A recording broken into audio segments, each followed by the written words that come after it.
আজি আপোনালোকৰ বাবে লৈ আহিছো আচাৰৰ এটা ৰেচিপি এতিয়া যেহেতু আমৰ সিজন আচাৰ নবনোৱাকেনো কেনেকৈ থাকো তাতে আকৌ মই আচাৰ বনাই ভাল পাওঁ এইটো সময়ত যদি আচাৰ নবনাও কেনেকৈ হ'ব এয়া আমখিনি ভালদৰে ধুই লৈ এয়া কাটিবৰ বাবে ৰেডি কৰি লৈছো আময়া গুটিখিনি অতৰাই লৈছো গুটিখিনি অতৰাই লৈ মই ডখৰ ডখৰকে কাটি লম কটাটো আপোনালোকে নিজৰ জুখত কাটি লব যেটো জুখত আপোনালোকে মানে যেটো শেপত কাটি ভাল পায় হেতু শেপতে ৰাখিব মই এদৰে কাটি লৈছো বহুত বেছি ডাঙৰো কৰা নাই বেছি সৰু কৰা নাই ডখৰ ডখৰকে কাটি ললো আৰু এই আচাৰটো খাই মই ভাল পাওঁ আপোনালোকে বাৰু কেনেকুৱা পায় আচাৰৰ ভিতৰত এই আমৰ আচাৰটোৱে বেছি ভাল লাগে নহয়নে এখিনি এটো জুখতে কাটি লৈছো বহুতে হয়তো আমৰ আচাৰ খাই ভাল পায় কিন্তু বনাব নাজানে নহয়নে মোৰ এই ভিডিওটো চাই বনাব পাৰিব আম সকলোৰে প্ৰিয়ই হয় সাকে এখিনি মোৰ কাটা হৈ গৈছে এতিয়া এখিনি মই নিমখত দি থম এটো জুখতে কাটি ললো দেখিছানে এটা ডাঙৰ ডাবৰ ৰাখি লৈছো তেতিয়া নিমখটো মিলাবলে ভাল হয় নিমখটো দি দিছো নিমখটো জুখত দি লব আৰু আম জিমানটো পৰিমাণৰ আছে হেতু হিচাপত নিমখটো দি লব তেতিয়া গম পাবই আপোনালোকে নিমখটো কিমানটো লাগে হেতুটো কৈ দিব নোৱাৰে যে ইমানে নিমখ লাগিব বুলি এ নিমখখিনি দি ভালদৰে মিক্স কৰি দিছো তেতিয়া নিমখখিনি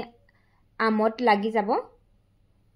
এনেদৰে নিমখত থৈ দিলে আচাৰটো খাই ভাল লাগে নিমখত নিদিয়াকৈ আপোনালোকে বনাব পাৰে পাছত খালি নিমখটো অকমান হৰকে দিলে বলে কিন্তু এনেকৈ নিমখটো দিলে বেছি খাই ভাল লাগে এতিয়া মই ঢাকুন মাৰি এদিনৰ কাৰণে ৰাখি দিম এদিনৰ পাছত এইখিনি মই ৰ'দত দিবৰ বাবে উলিয়াই লৈছো ইয়াত নিমখটো ভালদৰে হুমালে এপিস খাই চাব যদি নিমখটো হুমুৱা যেন দেখে তেতিয়া ৰ'দত দিব ইয়া কালাৰো পাই চেঞ্জে হৈ গৈছে আমখিনিৰ দুই এপিসৰ পিছে চেঞ্জ হোৱা নাই বাৰু পাইখিনি আমৰ কালাৰ চেঞ্জ হৈ যেতিয়া মই এখন ডলাত ইয়া ৰ'দত দিবৰ বাবে ৰেডি কৰি ললো এখিনি এতিয়া মই ৰ'দত দিম ৰ'দটো মই বেছি নিদু বিছে দেই বেছি সময় এটা ৰ'দতহে দিম ভালদৰে মানে পানীটো টুক যোৱাৰ পাছত এখিনি মই ৰ'দৰ পৰা লৈ যাম আৰু একেবাৰে শুকাই গলে খাই ভাল নালাগে আচাৰটো এটো মই ৰ'দত দি থৈছো আৰু এপনে জলকীয়াখিনি ৰ'দত দি দিছো জলকীয়াখিনি ৰ'দত দিতলে আচাৰটো ভাল হৈ থাকে বহুত দিনলে নহলবা আচাৰটো বেয়া কৰি দিয়ে কেঁচা জলকীয়া দি দিলে এটো জুখতে মই শুকুৱাই ললো দেখিছেনে এতিয়া এখন কেৰাহী লৈ লৈছো ইয়াত মই কেঁচা তেল এড কৰিছো আপোনালোকে তেলটো গৰম কৰি ঠাণ্ডা হোৱাৰ পাছতো আচাৰটো বনাব পাৰে মই পিছে কেঁচা তেলে লৈছো কেঁচা তেল দিলে আচাৰটো খাই ভাল লাগে এখিনি জলকীয়াখিনি মই অলপ পিছি ললো একেবাৰে মিহিকে পিছি লোৱা নাই আৰু এটো জুখতে পিছি লৈছো ইয়া নিমখ দিছো নিমখ আধা চামুচ দিছো যেহেতু আগত মই নিমখ হতে দি থৈছিলো আৰু হালধি 1 চামুচ দি দিছো এয়া দিছো কালাৰৰ কাৰণে কাশ্মীৰ পাউডাৰটো অকন বেছিকৈ দিছো বাৰু আৰু এয়া দিছো ঘৰতে তৈয়াৰ কৰা মছলাটো আছিল গুটা ধনিয়া গুটা জিৰা আজওইন কালজিৰা সফট আৰু হৰিয় গুটেখিনি মিক্স কৰি মই গৰম কৰি ভাজি লৈছিলো তাৰ পাছত এয়া গুৰি কৰি ললো ইয়াত এয়া এখিনি এড কৰি দিছো এই মছলাটো দিলে আচাৰকন ভাল লাগে খাই ধুনিয়া এটা গোন্ধ ওলাই ভালদৰে মিক্স কৰি দিছো আৰু ইয়াত ভিনেগাৰো মই 6-7 চামুচ মান দি দিছো চামুচকনো যেহেতু সৰু আৰু আমৰ পৰিমাণটো মোৰ অলপ বেছি আপোনালোকে যদি তেলটো বেছিকৈ দিয়ে তেতিয়া ভিনেগাৰটো নিদিলেও হয় অকমান দিব লাগে তেতিয়া ভিনেগাৰটো দিলে বাৰু আচাৰটো বহুত দিনলৈকে ভাল হৈ থাকে এয়া মই ইয়াত এড কৰি দিছো শুকুৱাই থোৱা আমখিনি তেলতে